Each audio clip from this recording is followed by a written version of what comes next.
as you know, in the world of licensing, is that the first one is the most difficult one because you don't have anything to show for what you've done before. But then eventually, after some time, I think a year at least of trying hard, more than that, we managed to get the license for the Terminator Genesis movie that was announced. And so our first, if you want, the first licensed product was Terminator. We also, pretty much at the same time, we got the license for The Hunt for Red October. We wanted to do a miniature game, but then it proved to be a bit too complicated with approvals, because you need approval apparently from US Navy and the Soviet Navy that doesn't exist anymore, and therefore Russia. And it was like, well, possibly not. So we went into a board game version that will be crowdfunded soon. So big license Terminator, smaller licenses like Hunt for Red October. We started on that. And then I had this great moment at a licensing fair when I walk in front of the Henson Juventus company stand and I go, my God, I always dreamt of doing a board game on Labyrinth. I mean, it would be great. It's perfect. And I went in and told them so, and they were like, yes, it would be perfect. So there you go. I started. Labyrinth was another license we got, and from the first signs, it seems to be rather successful. There's a lot of enthusiasm about this board game we were making.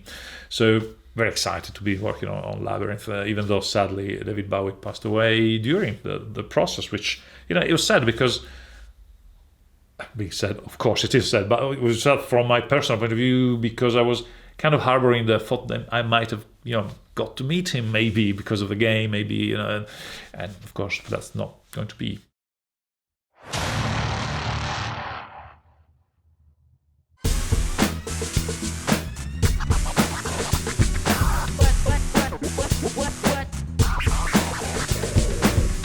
Good morning. Welcome to the Weekender. We're starting it from in here for a change. Yeah. We've got some cool stuff to show you. We've got a doozy of an episode for you, okay? Now, we've got a big interview about Rory's Story Cubes. Okay? You went off on one for that. Yes. Now, at first glance, you might think, what?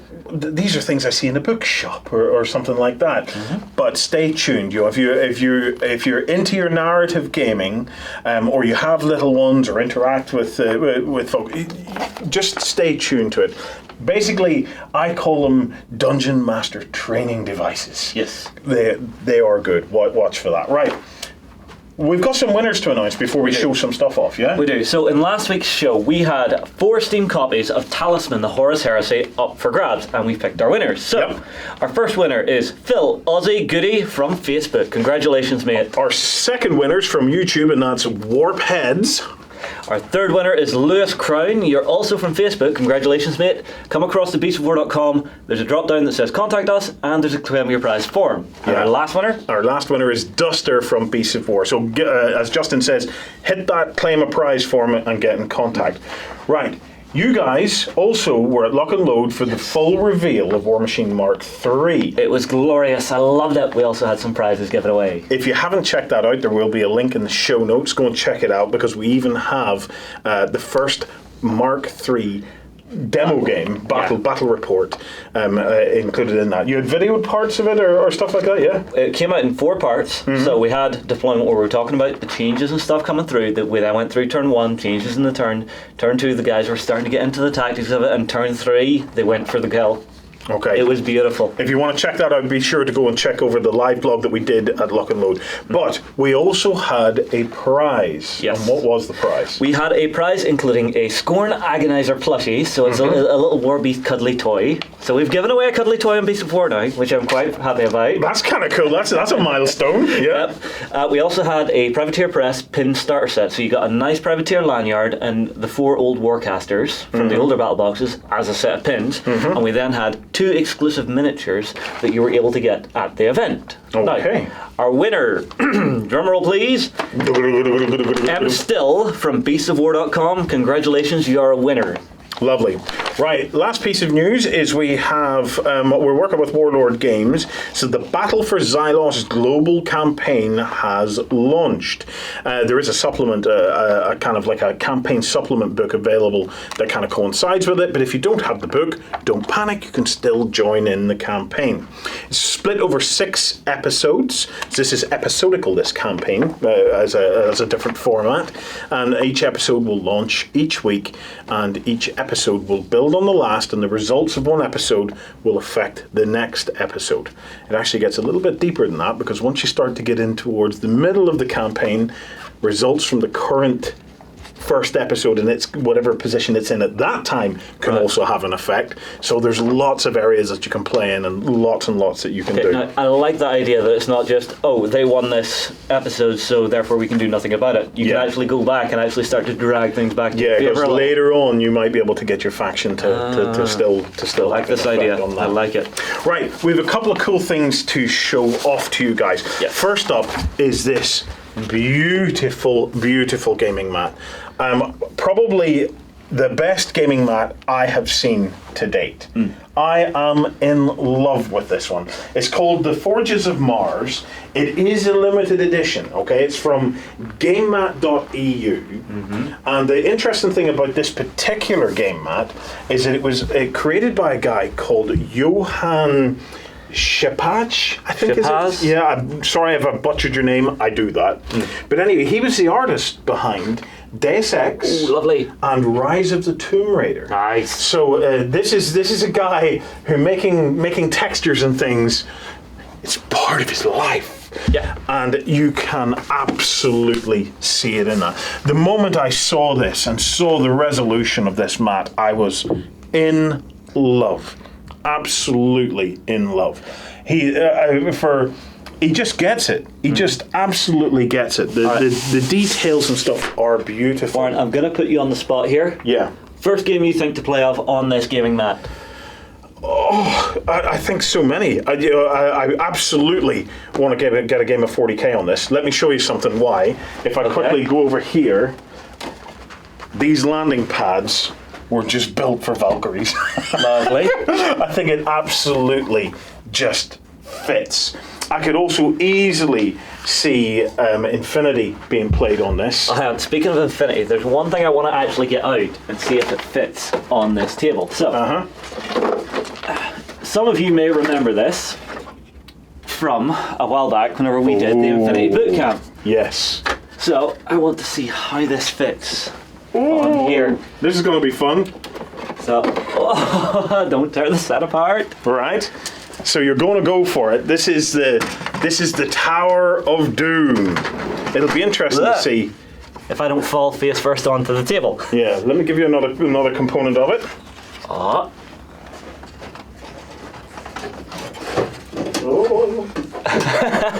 And the final component is so high up I can't even get it. That actually looks quite badass on that seriously table. Badass on that. I like it. Do you want to know the cool thing about this? If I remember correctly, let me get out of the way. These light up.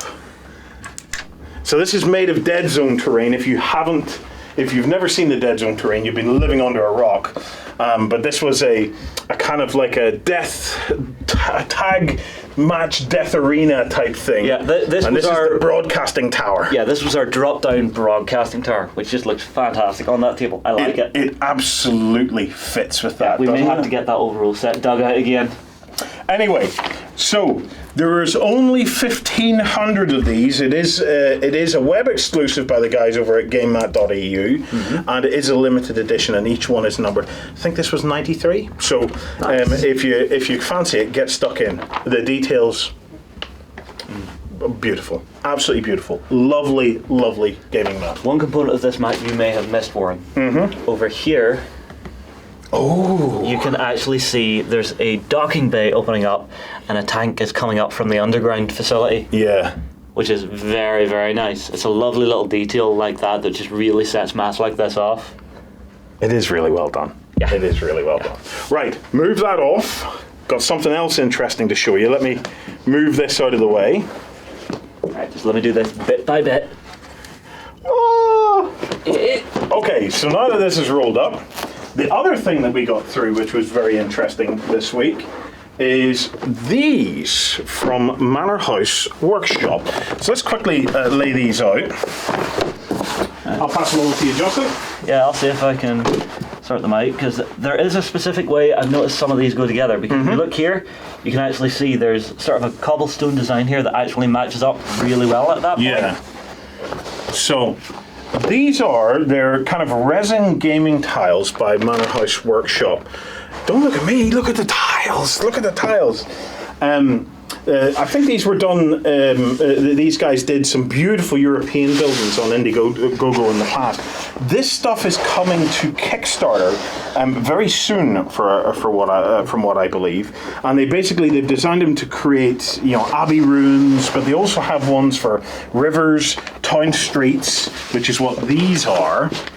This is, if you can get up close, you can see these are basically cobblestone effect tiles.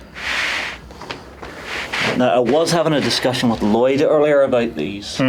What I would like to do is get these in, say, 5-inch by 1-foot strips. Yeah. And our grass mats and stuff that we made up with the nice rivers and stuff running through. Yeah. Set up the nice foreground Wardenburg terrain and have these as cobble streets running between all the houses. I think it would look beautiful. All you have to do is cut them, because they're made of a nice, flexible, easy to work material.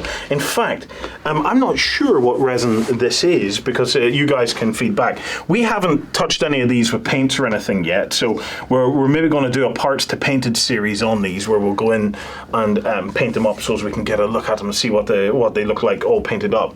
The resolution of the detail, whatever material they have used, the resolution of the detail is very, very good, actually. They are quite flexible. I don't know if you can see me flexing away at that. So you can see that they've been, whatever it is kind of like a paint on, pour on. It's almost like a rubberized resin of some sort. And the final effect is actually really kind of cool. And Warren, you just had to pick up the one with the latrines. Is there latrines in this one? That's the latrines there. There they are. Little toilets. So basically, whatever it is kind of like a mix. It's kind of like your midpoint between plastic and resin. It gives you a bit of flexibility. They're 1 foot square, 30 centimeters by 30 centimeters. They are coming to Kickstarter, and if you'd like to find out more, go and check out manorhouseworkshop.com. And like I said, if we get the opportunity, we're definitely going to start spraying some of these up, hit them with the airbrush, and see just how they take the paint. Well, I do like the fact that you have this little piece that's a set-on piece, which actually hides a little staircase. So if you're role-playing through this, you can actually role-play through and actually have just nice little scenes and stuff happening up around here where you find the secret passage and start going into the deeper dungeon. Again, it looks to me so flexible for a ton of different games. It's you as role players, I think it'd be great, wouldn't it? You can just set this down and make it up. But equally, I would quite happily, if I could get a few more of these, play a game of Kill Team from 40k on this. That could work. I think it would be really, really cool. Likewise, a game of Saga might work nicely in among all this stuff. I'd be quite happy to play Volsung in this. An old ruined chapel that you're working through could be quite nice. Yeah. So it's a nice, interesting product. It'll be interesting to see where they go with that. Right. Up next, we're going to have a chat with the Rory Story Cubes. Okay. This is fascinating. You'll enjoy this. Venture into the dangerous dungeons of myth as a mighty hero and stand against the darkness. Visit the Myth Hub on beastsofwar.com and begin your story. Humanity has been driven from Earth, but now it's time to take it back. Join the Reconquest and fight the Scourge on the Drop Zone Commander Hub at beastsofwar.com. And welcome back, everybody. Okay, Warren, you're excited for this one because this is one you have been waiting for years. We are joined by... We're right. Well, we're presenting Rory Story Cubes. And we have the inventor... Rory. It's Rory. It's Rory. Okay, you might be wondering what all this is about. This is a gamer dad segment, which obviously means gamer dad, gamer mom, gamer parent or guardian, gamer big brother, gamer little brother, whatever. It's for gamers anyway. Right. These, where do I begin? These are Rory Story Cubes, right? We were doing a battle report for Relic Knights recently, and we put a call out, and Rory got in contact and said, yeah, I'd love to come down and do a battle report. And then from his email, then in the signature of the email was Rory Story Cubes, and I've been such a fan of these for years. Yeah. And I had a little, oh my God, it's in moment. So I said, really, is it? And then we had this whole thing, and I said, look, you have to come on the show because I have to talk to people about these, okay? So, right, they're all his. This is my personal Rory Story Cubes, right? They may look like these, but these are mine, okay? So, Justin, a Rory Story Cube, and I haven't let Rory get a word in yet, but he will in a minute. Okay. Basically, I first discovered these on a camping trip. Every year we go camping, and Savannah was about 2 or 3 years old, and as you will know, I've been doing my gamer dad duty, and I've been trying to get my kids into gaming and stuff like that, and board gaming, and just tabletop from an early age. Yeah. So I was out, we visited a lot of bookstores and things like that with Savannah and buy lots of little books and stuff. And in this little bookstore down in Wicklow was this little display on the counter. I know that bookshop. They're really great. And this was on it. And what it is, here, crack it open and show, and I'll talk about it. Let me move just a couple of things. Yeah, just move out of the way. Out of the way. This is the original set, and this is a set that was there. Okay, and so what I saw was this, okay? Okay, so Rory's Story Cubes, and they had a little display beside it. So if you open it up and get them out, they're dice, but instead of having numbers and stuff on the dice, they have little icons and pictures. And okay, well, Warren, I'm going to say this now. It's well seen this is your set because I'm seeing little fingerprints on here. Smudge marks. Grubby little fingers. I would love to say they're mine, but they're my kids. Probably chocolate and all sorts over them. And it immediately became apparent to me what these were. Okay. That you would roll them, and then you pick up what you've rolled, and you craft a story around it. All right. Well, I'm actually seeing there's instructions on the inside of the box. Yeah. So just on the back here, you roll it, you see it, and you pick your story. And you make a story. Yeah. Okay. So for me, as a dad who was into gaming, it immediately ticked 2 boxes for me. First, this was a way to do tabletop gaming as bedtime stories, and for the full 2 weeks, that was how this ended up. Secondly, it was another way to introduce my little girl to the whole concept of rolling dice. And as she was 2.5, she didn't grasp all of it, but she loved the tactileness of rolling the dice and stuff like that. And then I'd say, okay, sit there now, and then we'd pick up one, and I'd point to the picture, and I'd talk to her about a story, and I made up all these crazy stories and things like that as we went along. She's now 5. We religiously take Rory Story Cubes on holidays with us. And here are my benefits. I'm going to let Rory take over, but here are my benefits, right? The reason you need to know about these is these are, without doubt, the finest Games Master training device in the world, without a doubt. Okay. Because for youngsters, if you play with youngsters, it shows them about dice. They get the whole thing of rolling dice and stuff, which will stick with them forever. I assume they begin to understand that depending on what's on the top side of the dice, that's what they need to look at. Yes. But what it also does is it encourages them to think creatively on their feet. Okay, so, and as a games master in any role-playing game, or even whenever we're playing our tabletop games, like, I don't shut up whenever we're playing our tabletop games. I like to talk about what's happening and stuff like that. I've seen you and me play Dungeon Saga, and you trained me in Dungeon Saga to begin storytelling as I was doing things. This is the perfect thing because it doesn't matter how old you are. Like, let's be honest, I couldn't hand this to my kids and say, get on with it. Yeah. It needed that adult. So they're designed for adults. So if you want to become or want to try and, challenge yourself to come up with stories and things like that on the fly, these are perfect for that. Because what it does is it presents you with the top of the dice or your unique set of circumstances you've just found yourself in, and you thread them together into some kind of a story. And the same thing happens in RPGs or in any of the battle reports and stuff we play. You find yourself in a circumstance where a series of things have happened, and you thread it together into a story. So, but the fact that you can do this along with kids is You're learning from it. They're just sucking all this stuff in, absorbing it. And it's amazing. Now Savannah's 5 years old. She tells me the stories. And it has just been brilliant. But what I want to find out... So I can just take off the mic and go home. Yeah, well, that was We're done. That's my story of the Rory Story Cubes. Yeah. Because I've got to say, it's not often I get sentimental, but Rory, the impact that your product has had on my family. Now I have a very shiny feel for these because they are our holiday thing. When we go anywhere, these are almost the first thing to be packed because they're small, they're quick. It's not taking a stack of books. I will get hundreds of thousands of stories out of these that are always different. But you have had an immense impact on my family with these, and I just want to say, well done for creating it, and thank you, because it has been awesome.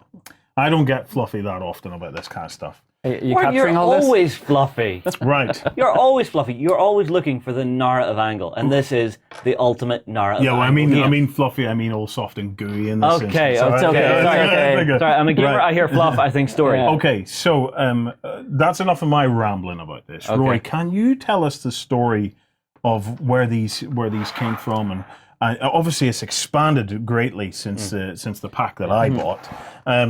I would love to hear your story on where you come up with the idea. And Sure. So, my background originally, I'm a big gamer, but I was also did a lot of training in creativity and creative problem solving and like group facilitation. And I'd always tried to find playful ways to get people to use creative thinking and creative problem solving. Yeah. So using an invention technique I had been taught, I actually used it to invent Rory Story Cubes. Now, the original version was actually a Rubik's Cube, and I had the icons on it, but obviously, you'd be sued if you tried to do that. Yeah. And so we switched and did it as dice. And so originally it was working with adults and getting them to tell stories as a narrative to think differently about kind of challenges that they faced or trying to solve a problem. So the idea is tapping into your kind of unconscious in a way to solve problems.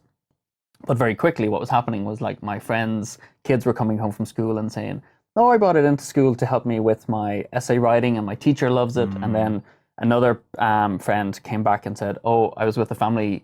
They were away for the weekend. They spent 2 hours sitting in a hotel lobby, all telling stories across 3 generations." And I was like, okay, something's going on here, because traditionally I've been like, oh no, but it's a coaching tool. That's all it's for. And I realized there's more going on here, and that we needed to get this out to a wider audience, and a real kind of kickoff point. Like, we both kind of live in Northern Ireland, and I was doing a cross-community project with a kind of guy in his 20s who was in trouble with the law, and we were making a film together, and he played with Rory Story Cubes, and he kept asking to have another go, but he had been telling me I'm stupid. And I was like, "Oh, well, how do you know you're stupid?" And he was saying, "Well, everyone's telling me that I'm stupid." I was like, "Oh, it's really weird, that fact that you can make up a story out of these meaningless images, And he was going, "Curse you! You've tricked me into kind of thinking differently about myself." So at that point, I kind of realized, kind of like what you're saying, is that this was having an impact. It was more than just entertainment for people. So for me, there's something great about creating a toy or a game for people to play with, and it's actually having an impact with people. Like, I love playing games, I love being entertained, but I also like to make stuff that actually has a kind of a hidden purpose behind it. And this kind of really shines through with the Rory Story Cubes. It has, obviously I bought the original set, but if we can talk through some of the sets to see how it's expanded since then. Okay, well, this is another one that I actually bought, and this so one's called Voyages. Rory, do you want to tell us what the idea behind that was? Yeah, so we made the original set. It was really popular, and there's obviously lots of opportunity to tell different stories. So with the Voyages set, I wanted to really tell what I call like Indiana Jones stories. So I kind of looked at all different kinds of tropes of adventure stories. So you've got the snake in there.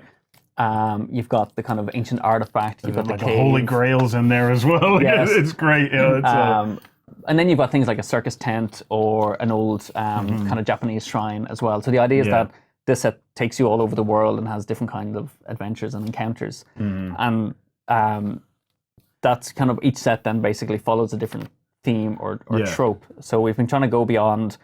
I've maybe kind of talked about the kind of the worthy aspect and the creativity aspect of it, but hilarity ensues when you roll the story cubes and you start to make a story. You've seen it, and I think we witnessed Justin earlier on telling the story Well, as well. I am seeing one thing. There actually is a tiny little set of instructions in here, and that's them there. Yeah. So that's all you need to play.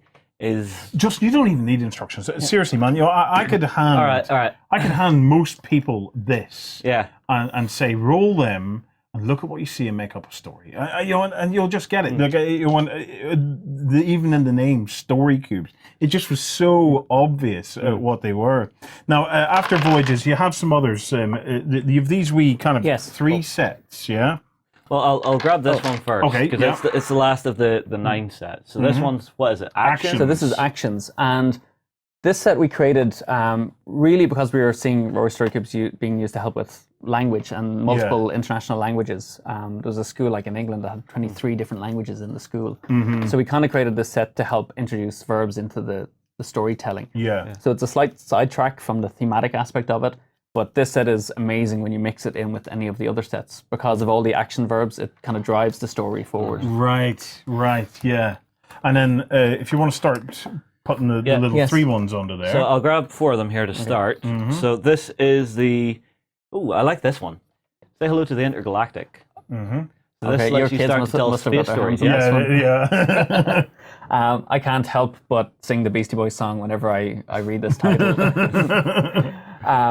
So as I was working on the story cubes, I kind of realized it only took a few icons to change the narrative within the story. Yeah. And I thought, well, I like to create things that are good value for money. So I didn't want to keep bringing out 9 cube sets. Yeah. So the idea was to introduce these thematic sets that would allow me to cover more themes, but at a price that was affordable for people. Yeah, because you just add them. Well, that's what we did anyway. We have one of your little 3 sets, which was called Enchantment, which was the original packaging it came in, and I got that because obviously, other than Scooby-Doo, Savannah's utterly hooked on Harry Potter.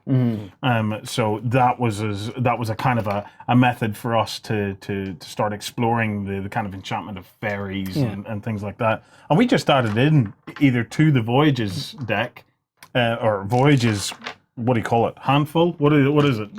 A group of these. That's kind of term set. Yes. Yeah, so we added it into the Voyages set or the original set, just depending on how you feel. And it gave you something extra. You needed to take 3 dice out or just add them in. What I notice is I probably have a lot of the games that you have here, and expansions mean complexity. You know, they add in more rules, and what we kind of realize is this actually doesn't add any complexity. You just keep playing with 9 cubes and just switch out whatever sets you want, and you just completely reinvigorate your storytelling with a different theme. And what, do you find it works best with 9 cubes in particular? Yeah, so I found 9 to be a magic number. It was kind of happened accidentally with the kind of Rubik's Cube, but I realized it kind of has this pattern of 3 by 3 by 3. So you've got 3 for the beginning of your story, 3 for the middle of the story, and 3 for the end. And so for me, I found that as a really useful way. And if you want to play with less cubes, play with 3. But there's a weird thing about when you roll the 9 cubes, it seems a lot, but what happens is you kind of look at one icon and it grabs your attention, but then your brain is kind of like absorbing the other icons. Yeah. And it's kind of going, oh, well, I'll park this one for later on. And as you tell the story, you can kind of notice that you're building up to include the other icons. For you guys who do go into this and grab a set of these, you will be absolutely fascinated by what your subconscious does with these. Because although you're thinking about it, your brain and your subconscious does so much work just in that moment. Do you know those guys on TV, the illusionists and stuff like that there who can just look at something and then just start to repeat it back to you? We're all actually theoretically capable of that. And what this does is this actually is doing that kind of thing. Your brain is taking a snapshot and your synapses are firing all over the place. So the story's developing long before you even open your mouth. It is incredible. I have a really kind of strong example of that. So I've gone out to Turkey to work with Syrian refugee children, and I was in this old classroom in southern Turkey and rolling the story cubes and telling the story about these characters who are fleeing a kind of an evil king, and going to the neighboring kingdom for asking for help. And I was in the middle of telling this story going, oh no, this is exactly what these kids are going through. And I was like, do I stop and say it or do I keep going?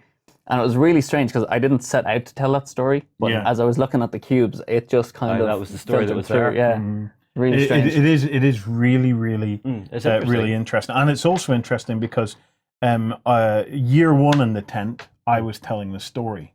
By year two in the tent, I was no longer telling the story. I was starting to tell the story, but then it was the kids that were jumping in with their ideas of the story. So before I'd even picked one up, they had already seen one and they go, I want that one next because he did this and that, or this happened. Yeah. And it's such a collaborative experience that you craft. Now, the little expansions cover all sorts of things, like there's Prehistoria, Animalia, but the other thing is they're color-coded, Justin. So if you can quickly show this off, each of them are going to grow into a group of 3 sets, which brings 9. So as we were working on the different sets, we realized there was kind of patterns and links between the different sets, and I thought, it'd be kind of cool if we actually link these together into bigger thematic sets. Yeah. So I have Enchanted here. And there's your expansion, or the next stage. So the next stage is Mythic. So we've got Enchanted and Mythic, and then the set we're bringing out in kind of September is Medieval. Yeah. And this is kind of like my D&D set. Yes. And it's called Fantasia. So it brings in, epic Greek adventures. It brings in the kind of medieval kingdom with its queen and its rulers and monks. And then you've got the enchanted fairy tales as well. Yeah. The other one I have here is Fright. And this one is Clues. Yeah. So that was actually going to be our kind of secret Scooby-Doo set. Yes. Until you got a Scooby-Doo set, which will come through. And so we're going to add Strange to that. Yeah. So that's kind of like our X-Files type set. You need one called Tentacle. Well, honestly, you notice we've got a little Easter egg in the Voyages set. So for any fans of Cthulhu or H.P. Lovecraft, there's a tentacle in it. I would love to see an anime one. Well, who knows? Right. Other than that, then this was all very well, but this kind of product was kind of being picked up by stores that are kind of geared around learning, like bookstores and stuff like that there. But then you had the opportunity to say, well, actually, we can take the concept into some kind of mainstream tropes and show it off. And that's where these have come from. Yeah. Do you want to talk us through them? Yeah. So, I mean, a lot of people look at story cubes and say, oh, it's very worthy, it's very educational, I'll buy it for my child or son or nephew, or, artists, gamers will play with it. And we wanted to reach a wider audience of people who mightn't realize that they're smart and creative. And so we realized we needed some kind of Trojan horse, a way to get them into storytelling that wouldn't scare them off. So we hit on this idea of, working with thematic licenses that were known and loved by 3 generations, that had a really strong story world, so that if you looked at an icon, you'd immediately associate with something you'd seen or read as part of that story world. Yeah. So that's been the decision for most of these. For Moomin, I just love Moomin, and when they when they asked me, would you do a Moomin set, I was like, definitely. Yeah. I remember this from when I was a kid. Yeah. I vaguely remember the storyline. I remember there being some very crazy, creepy things happening in it. Moomin's terrified me, I've got to say. What's really interesting is, so a lot of the American audience will not know anything about Moomin. Yes. It comes out of Finland. It's well known in Eastern Europe. And it's kind of great to kind of go, no, this isn't for you guys. Yeah. I mean, there's lots of great stuff, but... Well, let's show some of the others. Here's Batman. Okay. Which was a real obvious This one. is the easy sell. This is fantastic. I actually want this. Very cool. You have this one, which I think anybody watching this is going to go, oh, I fancy that. Yeah, Doctor Who. So that's coming out in September. There'll be kind of sneak copies and prizes in between now and then. My childhood. Looney Tunes. My childhood in a box. Looney Tunes. So with this set, it's actually because cartoons are so fast and so dynamic, you actually end up rolling the cubes multiple times with this. But we came up with one of my favorite ways to play with Rory Story Cubes for this set, which is basically when you start, you choose a character who you're going to be, and then you each take turns choosing one cube to say how you get one up on the other person. But because there's 9 cubes, the last cube is about how you both get trumped by some other thing within the cartoon. Trumps you guys. And it's just you come out with a cartoon. It's so much fun to play. Well, I got to say I'm about guessing this is the one for you. earlier this month, myself and Savannah were in one of our bookshops looking around, and we actually saw the Moomins and the Batman story cubes, because we're always keeping an eye on the story cubes for ones to add before we go on holiday. And we saw the Batman and the Moomin ones, and Savannah's eyes are flicking around. I'm going, what are you looking for? And she says, "Where's the Scooby-Doo ones?" And I said, there is no Scooby-Doo ones. Well, You're a look liar. at these. There is now. Yeah. Or there will be. So kind of, as I mentioned earlier, we were kind of making our own Scooby-Doo set with the cubes. And then when the opportunity came up to actually create the real Scooby-Doo set, we were like, we have to make this. And so I did so much research. I went back and looked at all the original series. I went back and looked at all the current series and really tried to pick out the key tropes and moments of what appears within the story. I tell you this, you probably missed a trick because you should have got on to Warren. Because he knows it inside out. I'm just so into Scooby-Doo. Actually, for you backstagers, tomorrow on XLBS, I saw a little comment of somebody wanting to see a little Gamer Dad update. I actually have one for you because myself and Savannah have been working away on our second edition of our Scooby-Doo game. She's now older. She's now got more concepts. She's now learned to read. So she's got her basic reading and her addition and stuff like that together. So I will be bringing you an update on what the new Scooby-Doo game looks like and how it works. So stay tuned for that tomorrow. Cool. Well, look, this is Rory's Story Cubes. We've got one other thing that we want to see, which is what you're working on next. Remember, there is a competition. Okay, so stay tuned for another little while because we're going to be doing the roll-off for the competition. Rory, Story Cubes. They're a beautiful concept. I'm number one fan. I really am. But you have another product that you've added to the line, something you're working on. Can you describe this one to us? Yeah, so while Story Cubes is kind of like our bread and butter, the success of it has allowed us to basically create other things that we think ought to exist in the world. Yeah. And so we've developed the Extraordinaires Design Studio, which is essentially this thing here. And do you want to take this, Justin? Yeah, we're sure there. Wait. And really, it actually came from a question we were asked about, how can you teach, creative thinking in a really playful way? And this was way back with the curriculum. They were asking about bringing in creative thinking. And when we looked at all the things they needed to learn, which is like problem solving, working as a team, presenting ideas, being able to be in front of a camera, things like that, we realized we did a lot of that in college when we were studying design. Yeah. So we said, well, how do we take what we learned in art college and wrap it up into a really fun thing to do? Yeah. So we took the idea of... So it's a gamification of it then? So we've kind of struggled with that word, but we gamified the design process and made it really fun. So normally when you design for someone, you're designing like for Jane, who's 35 and she drives a Toyota Prius, and you wanted to, design something for her. And we thought, well, that's going to be really boring for a kid to do. Yeah. So we took that and exaggerated it, and now you're designing. If you want to actually open that, I'll grab some of the cards out. It's this out here. So it's designed like a laptop. I'm opening it the wrong way around. So if we grab some of the cards out from underneath here. Yeah. You've got things like an evil genius. You've got like a superhero. You've got a pirate, a fairy. So you're designing like somewhere to sleep for a fairy. Yeah. Okay. What materials are you going to use? Pick out a good one. So let me see. So I pick one here. We've got like a drinks carrier. Let's see. I want this one here. A source of light. Okay. Okay. And I'll get you these because this is who it's for. Oh, if I can. There we go. So, Justin, if you can show that one there, it's a source of light that you're going to design, and you're going to design a source of light for a pirate. Okay, so you're designing a source of light for this guy. There's a pirate. That's what you're designing. So, and then what are these?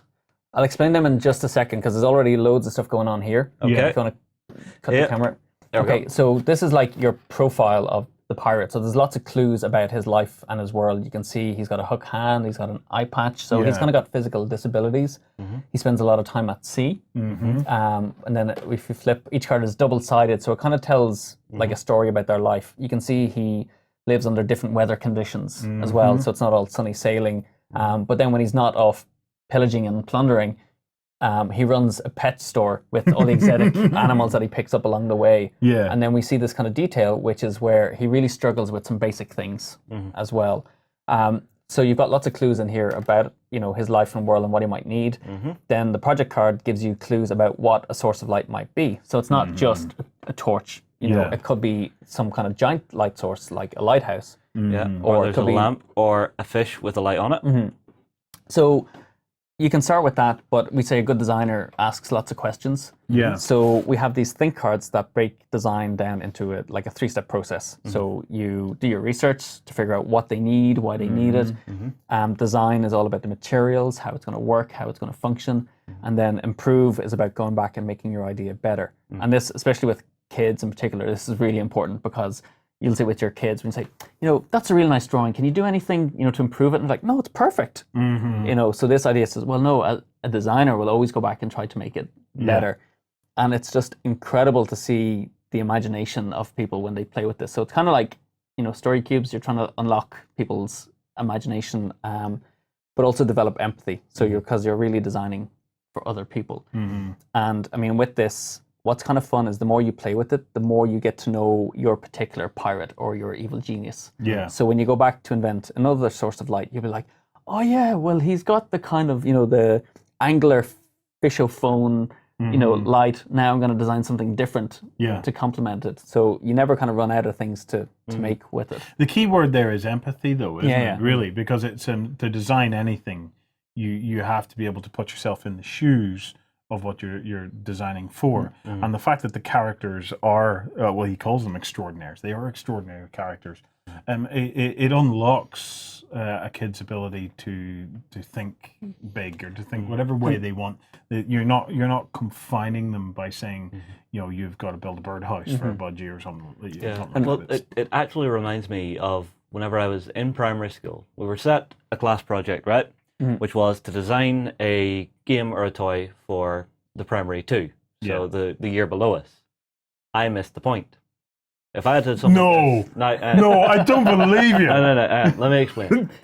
I designed a game that I thought was cool and wanted to play myself. Yes. None of the class below could understand what the hell I had made because I had made it for myself. I understood it myself. Whereas Justin, you'd have I guarantee you, what I'm saying is, you could put that game on the table right now and we wouldn't understand it. Actually, it would have been something that we would probably have liked because what I designed was a board game. Really? Yes. So it had a board. It had a board. You rolled dice, and it was very, very simple, very, very basic. But I didn't have the concept of empathy. Of this. So that's the point I'm driving at. And so this would have been really useful back then. I think what's kind of interesting then from the kind of gamer space, and especially from a role-playing perspective, is, you can kind of play with this and it gets you into that frame of mind of actually designing worlds and designing cultures. I was just thinking this, but again, you need the D&D set, really, for designing dungeons. Why does this room need to exist? What happens within this room? Imagine yourself as this kind of a character in this room. It kind of turns on its head because for many of us, when it comes to design, we immediately start lifting a pen and start scratching and scribbling, waiting for inspiration to come. Whereas the reality of design is thinking through what the problem is trying to put yourself into the problem. And for many of us, again, we don't approach design from a problem perspective. I need, I want this. Where the reality is, you can say, well, actually, let me think of a problem first. Right. Now, let me put myself in the problem and let's see where it goes from there. I have a kind of really funny story to tell you. In this set, we have a dwarf engineer. Right. Okay? So, because I'm a gamer, I went, you have to have that kind of Lord of the Rings type underground dweller. Myself and Anita, so we're kind of husband and wife team, we run the business together. I still remember a conversation we had, like walking down the road together, getting like really heated about, a dwarf wouldn't do this. They wouldn't live like this. They don't engineer things. Where do they get their food from? And so why do we not have Ben on the screen right now? So because we write profiles for these illustrations, we write a whole backstory as to why that character exists. What their world is like, and we try to capture it as a picture. But I still remember us getting so angry with each other, like arguing for what the world of a dwarf was like. And Anita actually did a ton of research on dwarf characters, and she was saying like it doesn't really show up in storytelling kind of until the Lord of the Rings, and then it became this whole trope. And he, Tolkien was drawing from kind of Norse mythology. I had to fight really hard To get have your a dwarf dwarf. engineer in it. Well, you did it. High five. Congratulations. But this is like a next step for that. At least for me, thinking about my children, I want them to feel empathy and to understand the purpose of empathy.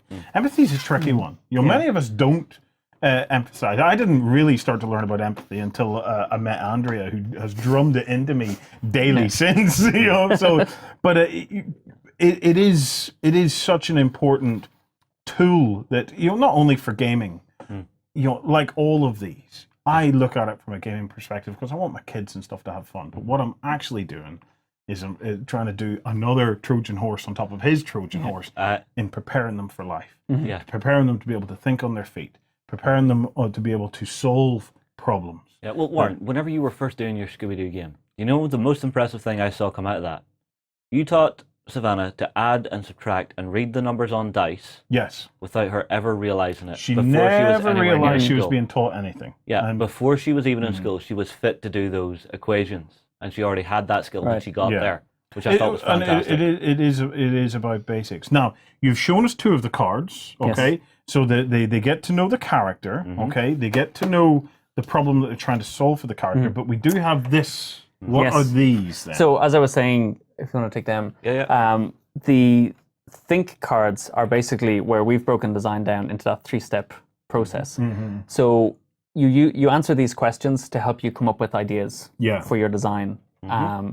So they'll ask questions again, like Well, let me ask. yeah. Let me ask some, Justin, because it's important. So if we think of your pirate who needs a source of looking light, at this picture, ask me. The first thing is you have to ask why. Why has the extraordinaire asked you to design this Source new of light. object? Yeah. Well, looking at this picture, the first thing that jumps out to me is there's his crewmate in the hold, not looking very happy, and it looks a bit dark down there. Yeah. So that's well, here's why another one. and where I think they would use it. Think about that guy's personality. What's his likes and what's his dislikes?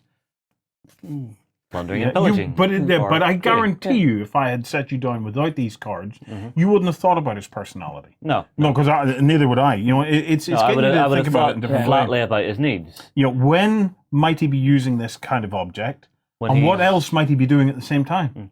He would possibly be loading cargo into the hold and managing his crew at the same time and checking if it's been stored right. Here's another fantastic one. okay, What does this guy or extraordinaire find easy to do, and what might this extraordinaire find difficult to do? Again, these are exactly now.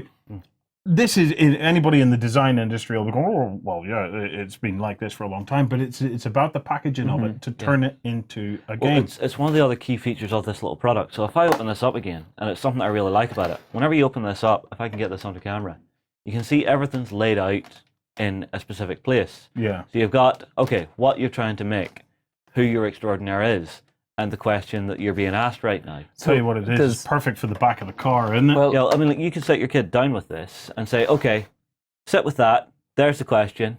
Think about it for now. Draw me something up because you get the notepad. And then once they've done that, you can say, okay, but here's your next question. Here's the next part of the problem, yeah. which I really like. just don't suck all the fun out of it. Now you sit down and design this. Yeah. I'll be back in half an hour. Gives them a very clear framework Yeah. of what they're working to, of, okay, I know that's there, and that's what I'm trying to do. Yeah. Okay, now I can just look down and I can look Just up. I and can, I can see your ambitions for a sweatshop. Well, so there's a couple of things you've hit on. That design came from us asking children, what's a designer? Yeah. And they said, well, it's the person on the Pixar movie who's like creating, an animated character and they're rotating it.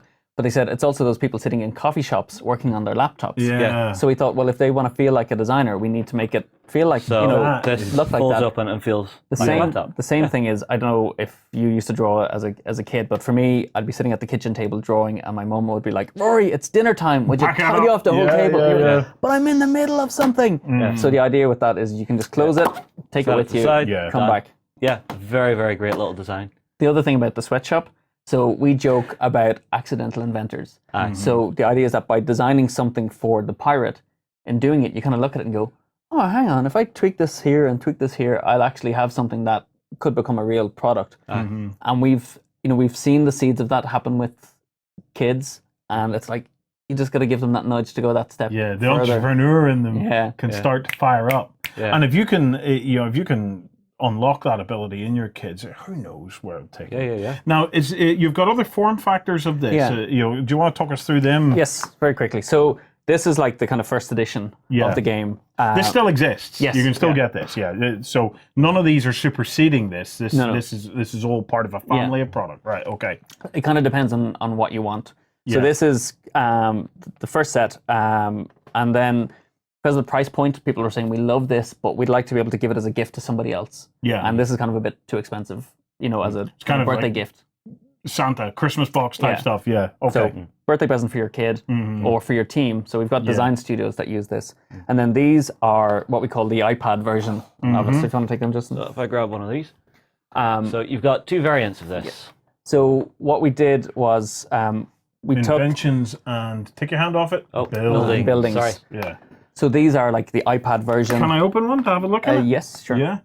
So, Well, do you want buildings or inventions? well, what I'm actually go with this wondering is, this one's still sealed. So hang on. Well, a we second. can I'm just trying to open it Nice. without destroying it here. So hang on. go on. You can destroy it. You can give him permission, Okay. Warren. Tear it apart. There we go. You got it. Oh. So I'll explain it as he's talking about it. Yeah, so yeah. we kind of wanted to make it slightly more affordable that you could give it as a gift to somebody. Yeah. But it then allowed us to focus on different design topics. So we've got inventions, which is all about Yeah. product design. We've got buildings, which is kind of about architecture. And we worked with an architect to basically refine the questions that an architect would use when they're designing something. Yeah. So, how do I open this? Okay. This presses So down. press down. Oh, this is awesome, Justin. This is awesome. Oh, okay. Where did I get the dice So out there's to a- tell there's- you how to do it? No, we've got a usability issue with our product. No. Right. What you have is what we have had for years, a Justin issue. Okay. So there, it opens that way. Okay. There You can see again, it stores everything. Yeah. So let me just pull out these cards for you. So we have a robot. So if you want to take them Yeah. and have a look, and then I'll grab the. Okay, so you've got a robot. I remember, show them they're two-sided as well. There's little stories on the back yeah, as well. so the robot who is living in a little box If you want to take a look at those. and likes to use yo-yos and likes to watch videos of yo-yos being used. So, and his friends laugh about it. Now, the If I interesting grab thing, one of them from you. Okay. yeah, Put it there. the interesting thing here is that these have a three-step process Mm-hmm. this time. So, Rory, if you can quickly explain to us what we've got here, then. So, with this set, so it's all about buildings. So Yeah. in this case, you're designing for the robot. Yeah. You can see everything is compact as well. So it's a kind of mobile drawing Yeah. pad. We've got project cards here. So this is what the project you're going to undertake. Okay. A hideout. Okay, let's go with a Yeah, hideout. So there's a hideout. Okay. for a hideout robot. For the robot. And again, we've got the think cards. And what we just did for space is we've combined the questions onto the three topics onto the one card. So you'll see you've still got the same three categories of research, design, and Yeah. improve. But the idea is you can just, because you can shuffle through as many questions as you want, Yeah. it doesn't really matter kind of in what order and what flavor Yeah. you answer the questions. So again, though, these questions are very much focused on architecture and what an architect would ask when they're designing something. So Yeah. like some of my favorite ones are, how many levels will a room have? What materials will you use? Is a building permanent or is it temporary? So just that question alone changes everything. So, like, I can immediately see something like this being something that a kid can almost progress through, and start, even year on year or whatever, Yeah. getting another version of these and going right at it again.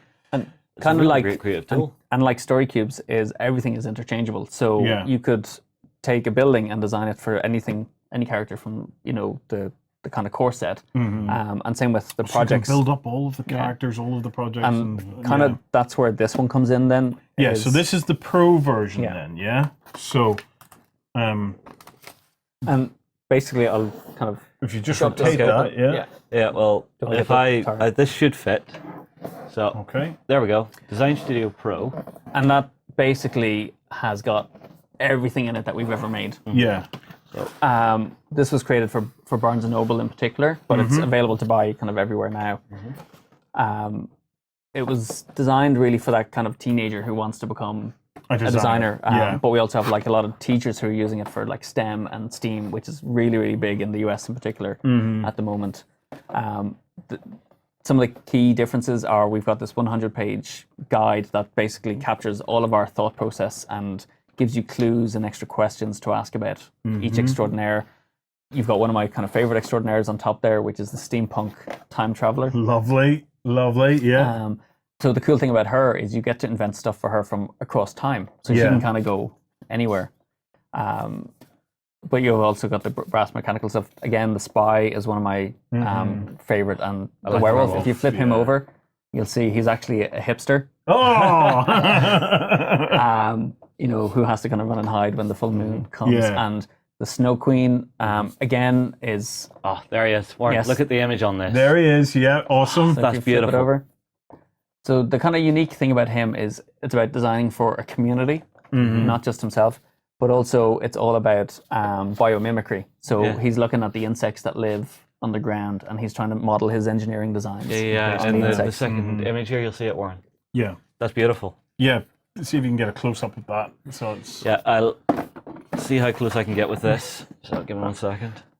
So this should work. Yes. There you go. So he's staring at the little bug on the bottom, Mm-hmm. and then he's designing something in the back here with all of it. And he's very, very careful about where his gears and stuff go. And like you said, he's designing for his community. I love the art style on these. They're absolutely gorgeous. So we actually worked with a lot of different international illustrators. Yeah. Basically trying to find the right people who would match the style of the character that we wanted to convey. Right. Anybody who wants to find some of this and maybe doesn't have it in a local store, have you a website that they can go to? Yes, so they can go to thecreativityhub.com. If you Google Story Cubes, you'll find us. That's probably the simplest way. But we are on Amazon and pretty much any good retailer, you'll find us. Yeah.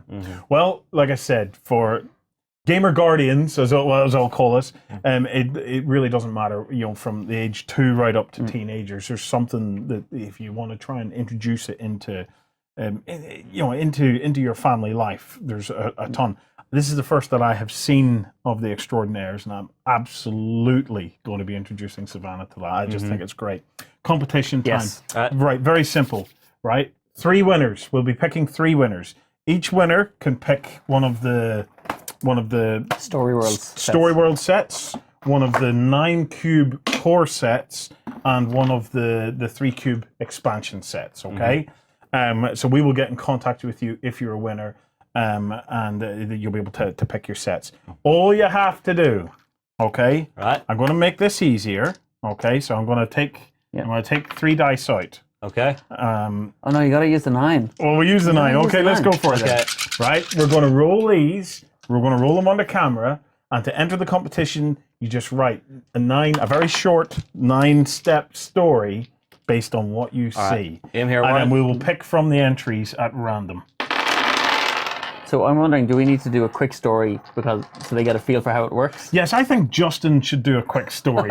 Really? Yeah, all right, so zoom in then. Zoom in, Okay. point and tell your story. Okay, so and then we'll let re-roll them. me get them the right way. Okay. So, Justin, remember we were talking off camera earlier? To me, the real trick for telling an effective story is you look for the first icon that grabs your attention. yeah. You start talking.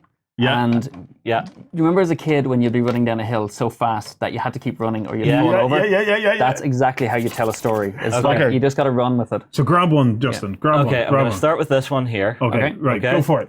So, Quick. one day there was an angry man Uh-huh. who could see a crab. Right. He decided that he wanted to get rid of the crab, but he didn't have anything to shoot it with. Uh-huh. He wasn't armored, but he wanted to be brave. So he threw it back in the ocean, and on his way home, he sang about it. Yeah, okay. Well, roll them again, and then this will be the ones for you guys to enter, okay? Near enough? Yeah. Yeah, we're going to have to practice, Justin. I might take you on holiday with me this year. I've never used these before, so... Okay, let's bring them all together, So bring them all together. and I'll you let don't- everybody get a good You look. just let them have a look. Okay. Write your stories and we will pick from an entry at random. Okay. Okay, we'll get a photograph of that, and it'll be on the blog as well. Yeah, and I'm assuming and it those- has to be a story to enter. It has to Yes. be a story, so you can make comments or whatever, but unless your comment is a story, you won't be entered. So we will pick at random, and if it's a story, then you will be a winner, and we're going to have 3 winners. Okay. And that'll be across Facebook, YouTube, and beastsofwar.com. Rory, it's been such a pleasure, an immense pleasure. What you're doing is incredible. It just kind of lights me up at the prospects of all of this. Thank you very much for coming on board. Pleasure. Right. Listen. Well, we will now tell you guys about a few hubs and get on with the show. Flames of War brings you the battles of World War II in epic 15mm scale. Go to the hub on beastsofwar.com to find news, tactics, and tutorials about the game. Anime cyberpunk style meets skirmish combat in Infinity.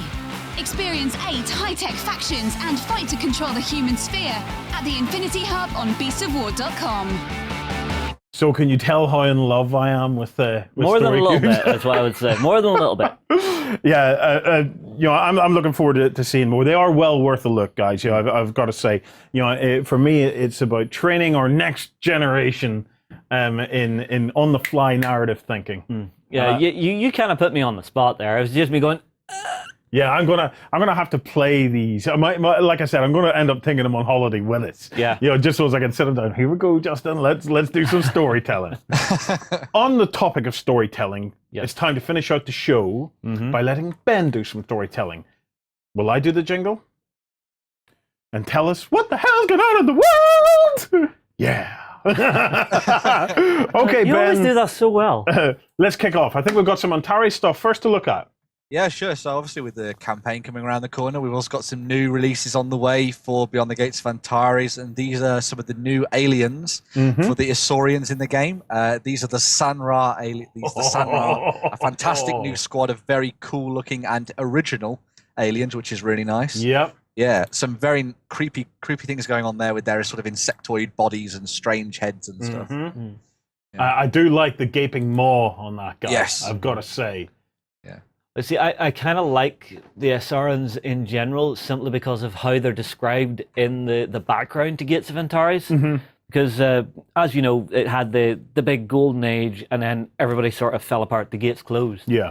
And the Isaurians went off and didn't lose all their tech, but continued to evolve. And that whenever things happened and the gates opened up again, they tried to reconnect with the Concord, but they had evolved into such a different direction, they couldn't link up again. So now that's why they're going to war, because the shard that controls the CCC, their AI, can't recognize the shard from the Isaurians, and it's just like, you're incompatible with me, you must die. Which is Very really cool. cool. Yeah, it is. It's cool. If you don't know much about the Gates of Antares background, it is definitely worth checking out. We have a great interview with John Stallard somewhere. yeah. So if you can find it, just search John Stallard I on the think weekend. it's in a weekender or way back. Next up, we have some new sets, and Lost Control are now available from Games Workshop. So we have the Militarum Tempestus. I've been waiting on this. All right. So Ben, tell us a bit about this one. Yeah, sure. So this is one of their new getting started kits. So you basically get some stuff in there for free. Yeah. And this comes with a Scion squad that can be split down into 2 5-man fire teams. You also have the Commissar, so you've got a character in the box, and the Talrox as Yeah, well, which is their sort of transport vehicle. Yeah, this they are a cool unit. Now I opted to make a kind of an alternative unit of these guys. But, Yeah. this is a great way to get. I into quite 40K. like the armor style that they've got for them now. Yeah. It feels a little bit more, I don't know, what sort of, is it more medieval looking? Well, Just those chest plates it just does. feels It a little does. bit more It does. knightly. It does have a. Do you know what it's Imperium looking. It's Imperium yes. looking. They're a great fit for the Imperium. There's also a Chaos box. Yeah. Yeah, sure. So there's a Chaos Space Marine box as well, which comes with basically all the basics you need to get started with sort of the traitorous legions. So you've got a Chaos Lord in there who comes in his Terminator armor. You also have a tactical squad, which, just like with the Science squad, can be broken down into 2 5-man teams or keep it as 10. And you also have a Hellbrute in there as well, with some options and bits and pieces. So you could potentially even try and pick up like maybe 2 boxes of these and just sort of put them together to create a larger force and stuff. So if you do that, you can actually be quite clever with your HQ choice. Yes. Because the Terminator Lord kit also works as a Terminator Sorcerer kit. It does, So you can build yourself a Lord, and a sorcerer, possibly. Yeah. Nice. And then finally, Lost Patrol is now out and about. Stay tuned. We're going to be doing a playthrough of our own kind of cool Lost Patrol with the 2.5D jungle. Ben, do we know any more details about it now that it's launched? No, just that it's out there, and if you want to try and find out more about this, go and watch our vlogs and our unboxing and stuff. Yeah. And get to know Lost Patrol and pick it up yourself, because it's a very, very cool little game, this one. Yeah, awesome. Right. Team Yankee are now previewing Leopard. We're excited. Where's John about when you Leopard. need him? We're excited about Leopard. So we're starting to see some of the kits. We actually have some of the kits here because we're getting ready for something cool, Team Yankee wise. Ben, tell us what's showing off. Yeah, sure. So they put together a massive preview, actually, which showed off, I think it was 13 or 14 stat cards for some of the vehicles and infantry units that you're going to be getting with your Leopard book. So yeah, this looks at all the things from tanks to, you've got some transport vehicles, you've got some rockets and anti-air sort of things to transport your troops in, and all sorts of different pieces here. Yeah. And they all look very cool. The one thing that I really like about all this German technology is that it has this very strange edge of the near future to it. Yep. Like, I love the shapes of their tanks and the way they've designed them. They all look very almost semi-futuristic, which is really cool. Yeah, this is one of the things that really attracts me to Team Yankee. Is that Team Yankee is effectively sci-fi. You know, it really is so sci-fi looking, but it's set in a period that I can actually visually relate to and visually remember. You know, because like when I came into the World War II stuff, I was kind of brought in kicking and screaming, and then I went and I created my own kind of sci-fi version of it, and then it wasn't until I really got into it that I did fall in love with it. You know, but you can understand why the likes of my father, my grandfather, stuff, maybe would have been drawn to all that World War II stuff because they maybe got just the tail end of it, or my grandfather lived through all of it. They could relate to it, but I didn't quite get that until Team Yankee came along, and then I'm looking at these things and I'm going, I remember seeing that on TV. I remember that stuff. It's and now I just look at it and I go, oh, it's so cool. But the real cool bit for me is it is sci-fi. It is effectively sci-fi. It's also the war that could have been. Yes. Because you grew up seeing these things, but you never actually saw them in combat. Oh, I did. Really? Yeah. Oh, absolutely. The Leopards, I don't think ever have went into live warfare, as far as I know. But I saw Rambo. I saw Red Dawn. Actually, yeah. I didn't see them, but I saw the imaginary future of World War III in that time. So I do look at these things and I go, oh, they are very cool. Fair enough. People are wondering about the British. Oh yeah, there's stuff a coming. There's stuff a coming. But like honestly, these models, I'm very happy to say, if you're a backstager, you will have seen that we're working on these very things at the moment, gearing up, because if all goes according to plan, we will have Phil Yates himself here.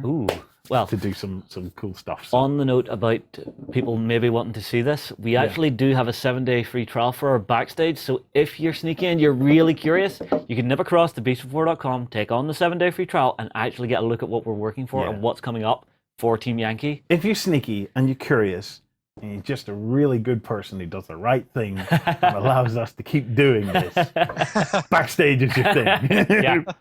Right. We were showing off some terrain earlier in the show. We showed off some of the Mantic Battlezone stuff that we turned into the Tower of Doom. Yes. But there is more of this terrain now just launched. Ta-da! Check this out. Ben, this stuff just looks awesome. I'm loving the pipes and conveyors. Yeah, so this is them stretching their wings out a little bit more and doing some interesting new sort of urban terrain. This is their industrial battle zone. So as you say, it comes with the likes of pipes, and you've got the conveyor belts, so you could actually rig up a fantastic sort of factory setting. And also it comes with the tiles as well that work within the actual buildings themselves, so you can have a lot more sort of air ducts and fans and things going. So it feels like one of those gritty and sort of realistic places where people, manufacture huge amounts of weapons or something like that. Do you know what? This is the set that Battlezones needed, because Battlezones it's the Lego for wargamers. We have had so much fun clipping it and stuff together, one of its drawbacks was that it was quite flat. It is quite flat and boxy. This, bring up the pictures. This is the set that was needed to change that. You know, it's more than just piping and stuff, because I'm seeing electronics and stuff that are coming out of the wall as well. Yeah. Yeah. This is really now. If they continue to develop this system, it's just getting better and better. One of the other big things that they're doing for this that I think is really good is that they're actually working in a lot more scatter terrain. So you've got some extra bits and pieces that start to set up sort of defenses and blocking of line of fire and things like that. And obviously, because it's all sort of clipped together and things, you can always create very tall battlefields, very small ones, and sort of basically switch it up as you go, really. Yeah. But if you go nuts and you grab a boatload of this, you can just build the most massive, most epic battlefield you can imagine. There is no limits with this stuff. No, and the beauty of it for me is that you can just keep adding to it. Yeah. You can start small, and then it's some terrain out there, right? On the sci-fi side, you buy it, and then you buy other stuff to do something else with, and it never quite fits. Yeah. With this stuff, you buy it, put it together. You want to do something else? You want to build a hangar? You can do that now with this. You want to build a bit of a factory? You can do that now with this. You just buy more of it and just keep adding to it, and gradually your terrain correction grows and grows and grows, and then your only problem is, where do you keep it?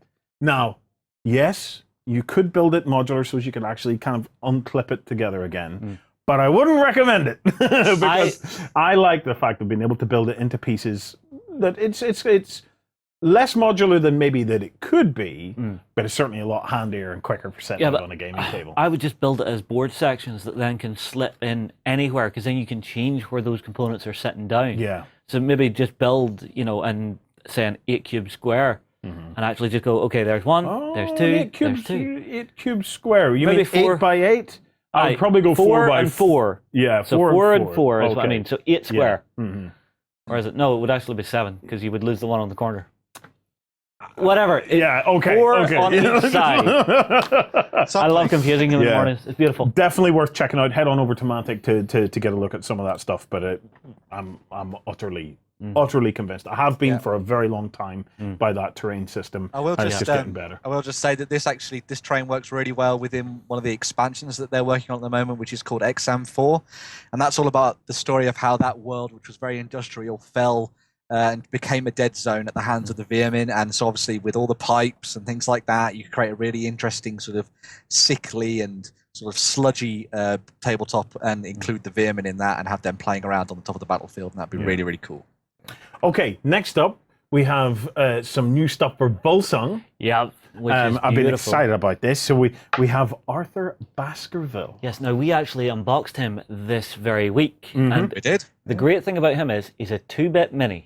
Yeah. So 2 components and you're done.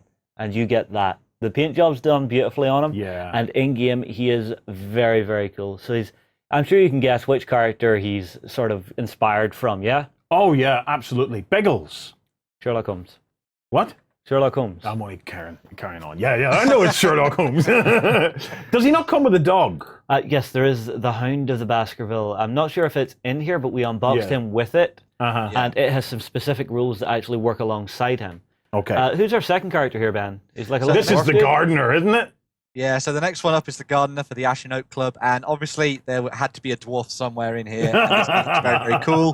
I love his sort of like Dr. Octopus style thing. Do you know what? He's like the dwarven Inspector Gadget, isn't Yes, he? He does have that sort of feel to him. Our next one, Ben, who is this? So this is Filippo Benili, and he's for the Inventors, and he's a little tiny guy who looks very cool. He's got sort of, his sprockets and all sorts sort of attached to his body, so he's been tinkering away building things.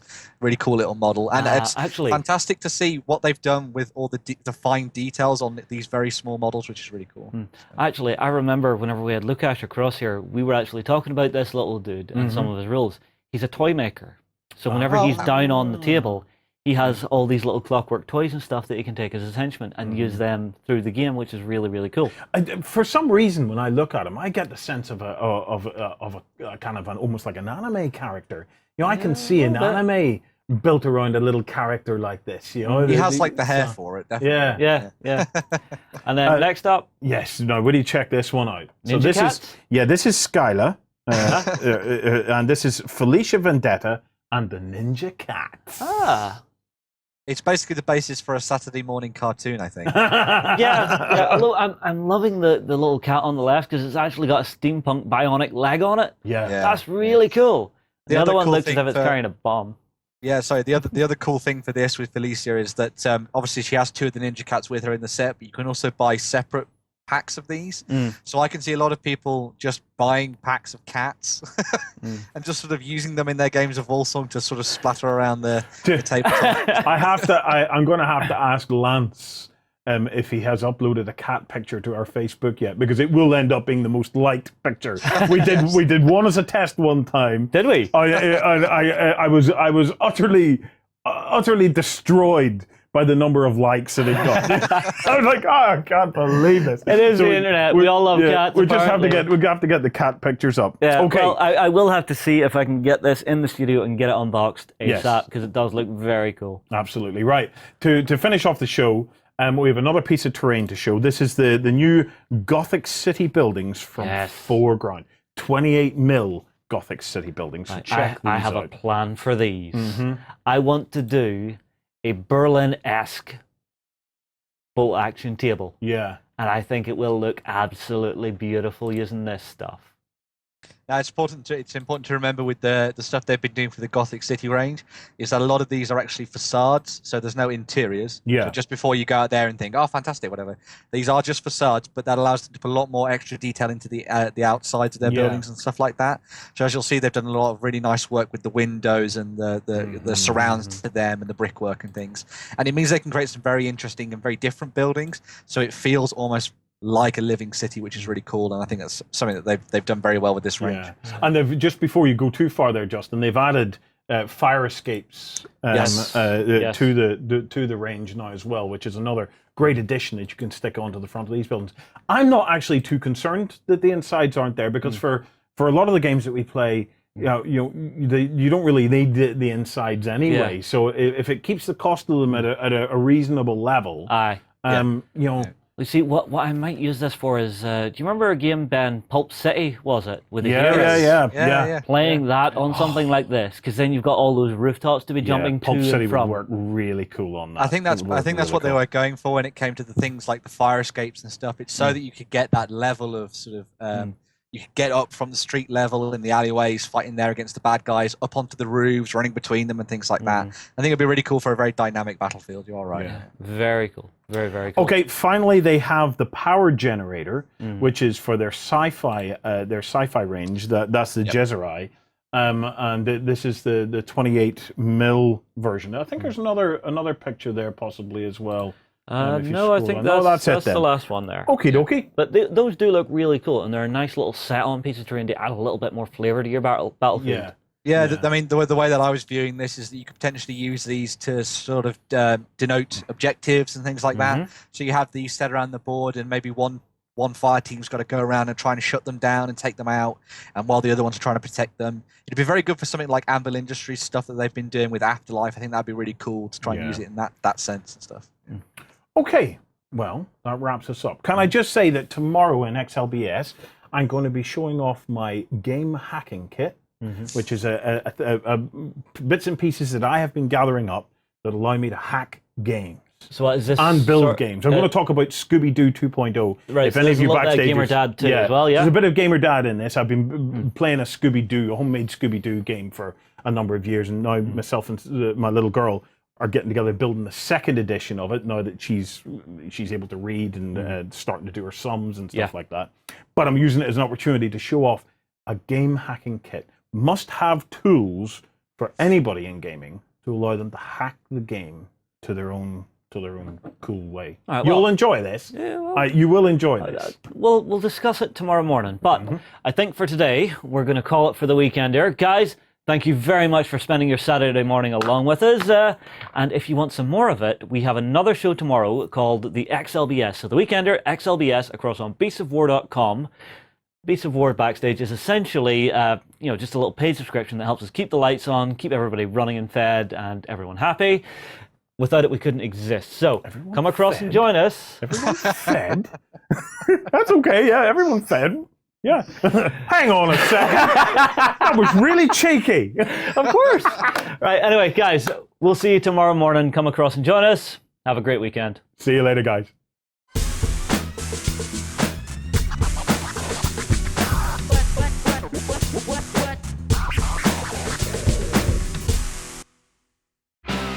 Progress comes to a world of magic as science and the arcane combine to make marvels.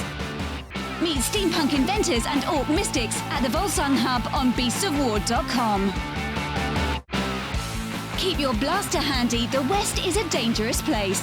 Fight to survive as men turn to monsters and the dead rise on the Wild West Exodus Hub at beastsofwar.com.